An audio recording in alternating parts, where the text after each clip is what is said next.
प्रभुरनंदकुमारो में स्वामिनी वृषभानुजा कृतार्थोहम कृतार्थोहम कृतार्थोहम न संशयः।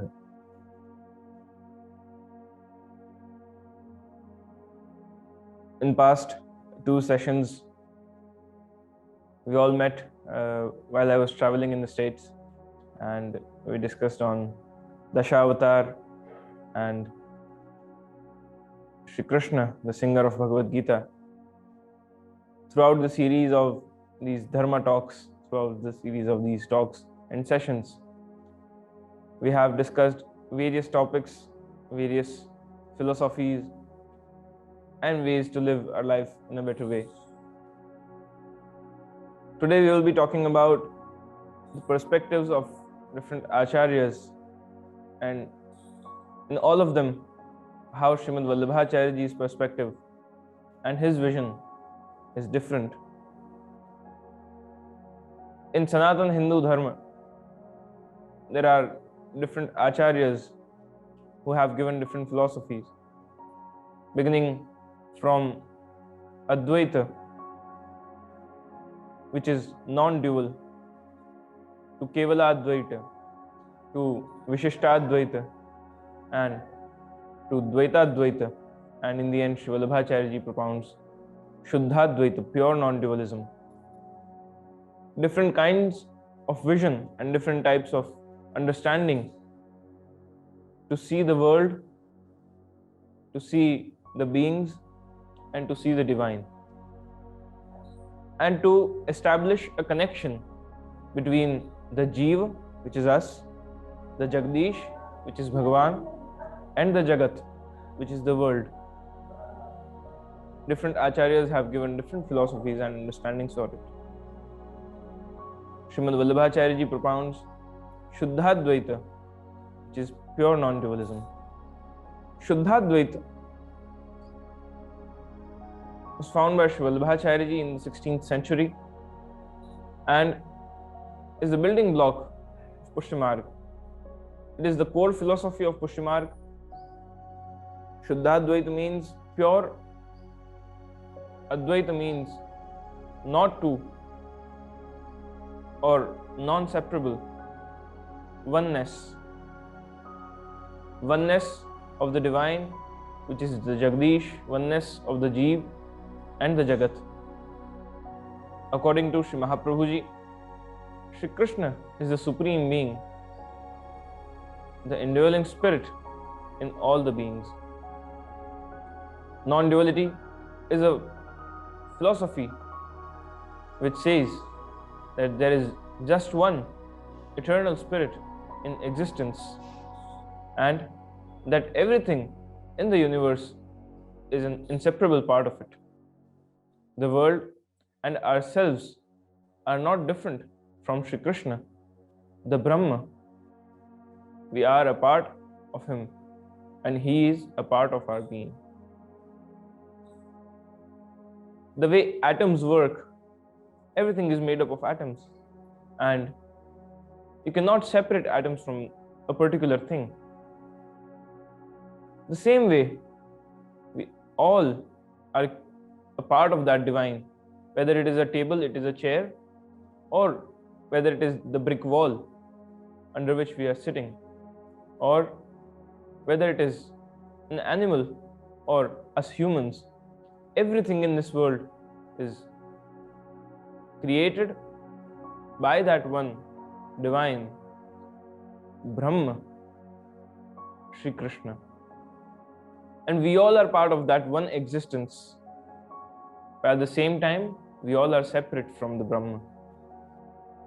And for one to experience Brahma, we will understand today how we can come closer to the Brahma, to Shri Krishna, to our real source, and create that oneness with Shri Krishna. Like the sparks that emanate from the fire, all the sentient beings and the insentient objects have emerged from Bhagavan Shri Krishna long ago. The way a drop of water even when we take it out of the sea, has in it the saltiness and the liquidity of the sea. But in comparison with the sea, these qualities are very less or in a very small amount. The sea is extremely vast, while the drop is utterly small. Bhagavan is the sea, who is everywhere. We usually say that God is in everything, He is everywhere. At the same time, He is separate from everything as well. For Jeev to bring that oneness, they have to perform their righteous duties. Similarly, beings like us are extremely small in comparison with Bhagavan, but we are the offsprings of Bhagavan. Shri Krishna specifically states in Bhagavad Gita, Mamayvansho Jiva Loke Jiva Bhuta Sanatanah. Bhagavan, He Himself states that Jeev, you are a part of me. You manifest from me, and in the end you will come back to me. Mamayvansho, you are a part of me. Jiva Loke, Jiva, which means the humans, and Loke, which means the world. Jiva Bhuta Sanatanaha. And I am the Anshi from which you take birth. It means those that have come in this world, becoming an individual souls, are all my own particles. You all come from me. Bhagavan, He Himself states in Bhagavad Gita. So what is Jeev, Jagat and Brahma? Things that aren't having in them the respiratory system, those who cannot breathe, they are called Jad.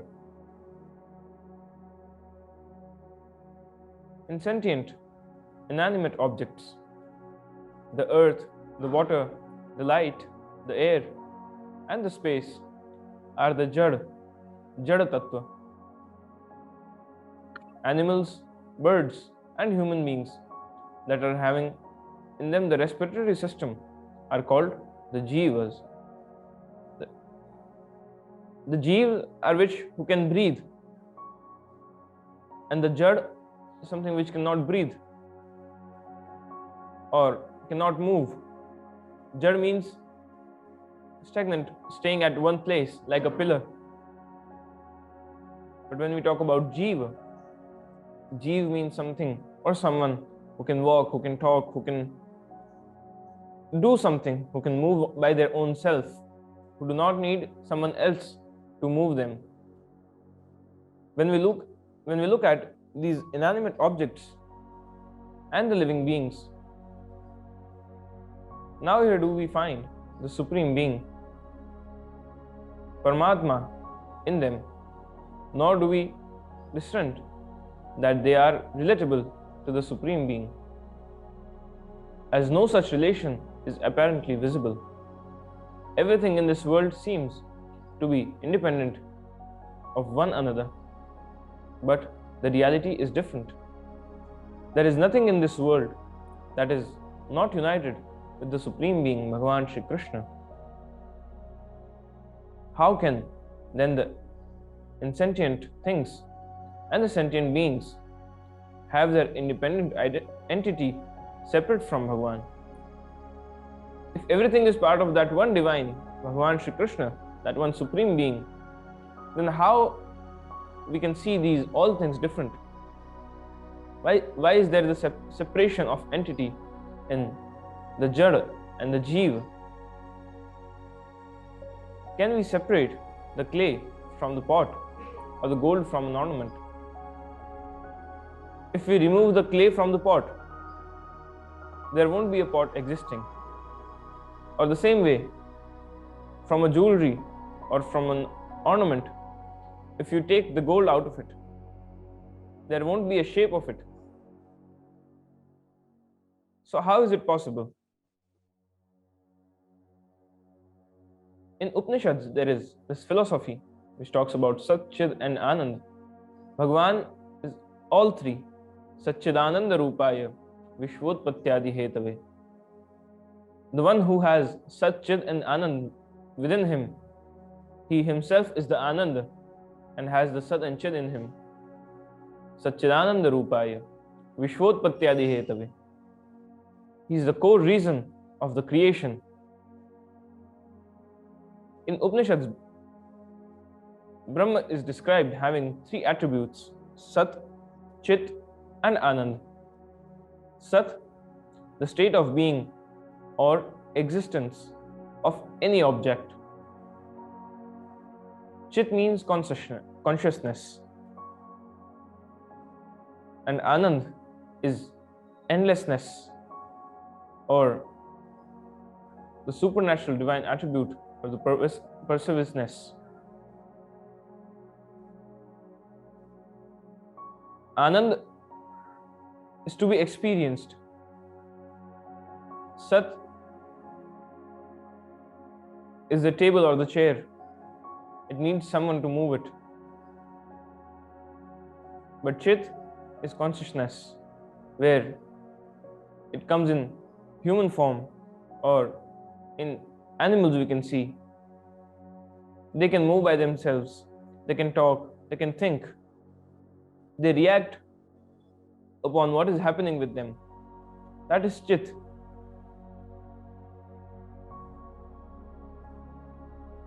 When Brahma manifests with the attribute of Sat only, concealing the attributes of Chit and Anand, that manifestation of Brahma is known as Jada or Jagat, the insentient world.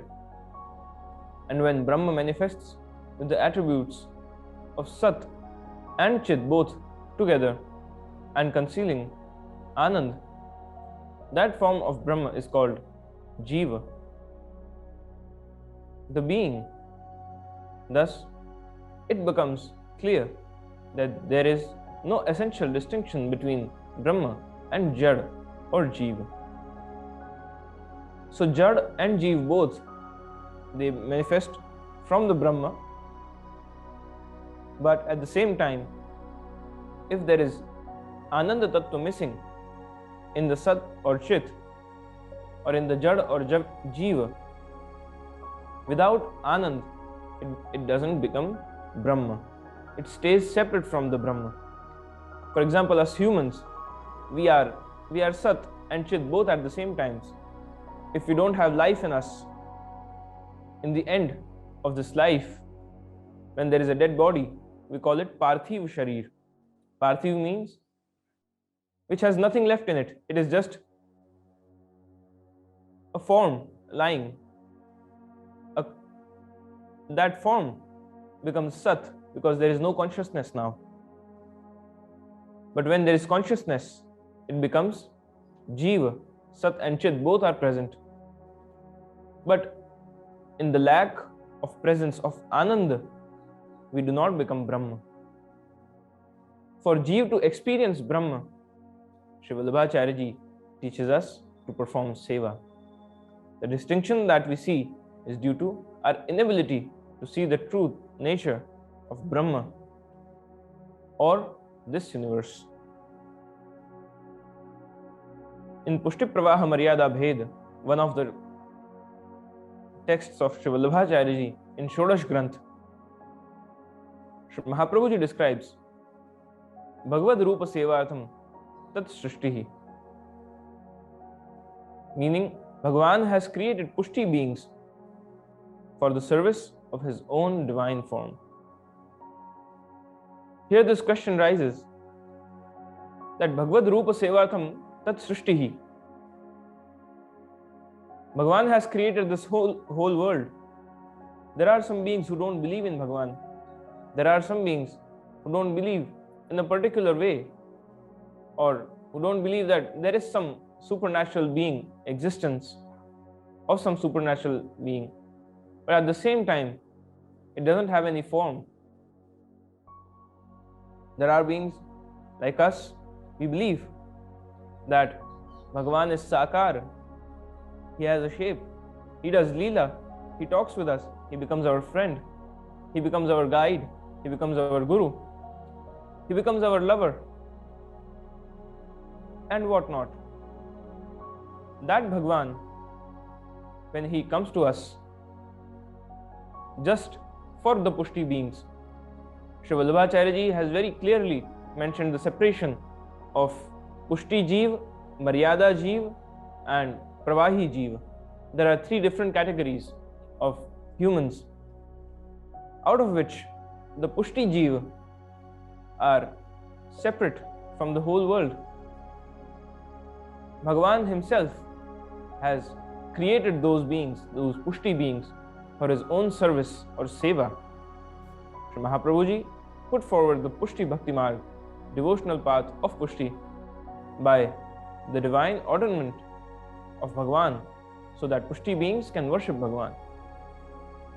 One beautiful night, Sri Vallabhacharya ji was sitting on the banks of Sri Yamuna, and he was worried that how these Pushti beings who are separate from the Bhagavan, who are separate from the Anand, the blissfulness, the experience of ultimate joy, how these beings can be connected back. They have the Sat, they have the Chit, but the lack of Anand is creating problems in their life, is bringing worries. And how can I take all those worries away and introduce them with the one divine? At that time, Shravana Shyamale Pakshe Ekadashyam Mahanishi. On the night of Ekadashi, Prabhu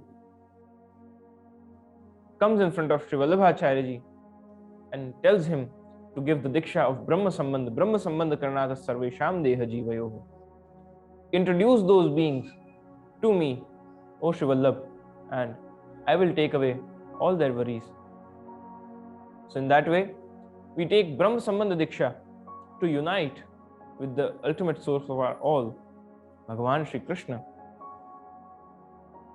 So Shuddhdvet means that Jeev, Jagat and Jagdish, they all are one. We can see the separation because of Maya or the material approach.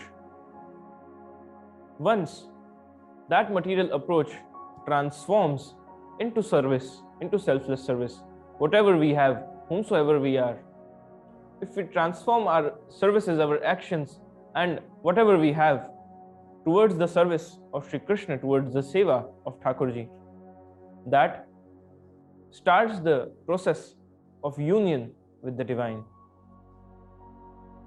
So Pushti beings are separate, they are different from the world. They have a different identity, they look different, they talk different, they think different, they behave differently, and what they practice is also different. Because Pushti means the nourishment of soul, Shuddha Advaita, it is pure, it is non-dual, it creates and brings oneness between the Jeev and the Jagdish. We have incarnated from the one divine. We must not forget it. Build your personal relationship with the divine by performing selfless service and experience the Anand. The Anand is residing within all of us. We just need to find it. We just need to connect with it. The right password to connect with Anand or the Parabrahma is Seva. Sri Mahaprabhuji has emphasized so much on the practice of Seva because all of his scriptures, all of his sayings, teachings, and his ideology and philosophy, ultimately, it all comes towards Seva. The goal of life should become Seva, or the selfless service of Bhagavan. And once that becomes the ultimate goal of your life, you start uniting with the Bhagavan. The true meaning or experience of Brahma Sambandh is only and only then established once you start performing your Seva. When we read the stories of 84 Vaishnava and 252 Vaishnavas, the first thing after taking Brahma Sambandh, when they ask, "Oh Guru, what should we do? What is our duty as a Vaishnav?" Sri Vallabhacharya ji tells them, start performing Bhagavad Seva. Start doing your Seva. So the Seva is the process, and the Seva is the ultimate result that we gain. So in our life, let us identify the divine, the Anand residing within us and residing everywhere, and start experiencing the Anand through performing Seva. Shubham Bhavatu, Kalyanam Vastu.